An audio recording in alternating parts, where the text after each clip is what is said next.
Friends, మన విశాఖపట్నం దగ్గర ఒక అద్భుతమైన ప్రదేశం ఉంది. అదే ఎర్రమట్టి దిబ్బలు. వీటిని రెడ్ శాండ్ హిల్స్ లేదా సెటానిక్ హిల్స్ అని కూడా పిలుస్తారు. ఈ ప్రదేశాన్ని మొదటగా 1886లో జియోలాజికల్ సర్వే ఆఫ్ ఇండియాకి చెందిన డాక్టర్ విలియం కింగ్ డాక్యుమెంట్ చేశారు. ఇది దాదాపు 1500 ఎకర్స్ విస్తరించి ఉంది.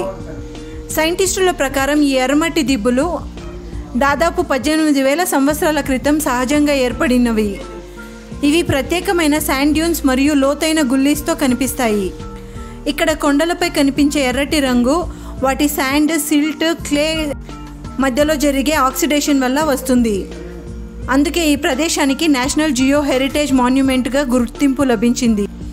ఇలాంటి అరుదైన ప్రకృతి సంపద మన విశాఖపట్నంలో ఉండడం మనందరికీ గర్వకారణం. మీరేమంటారు?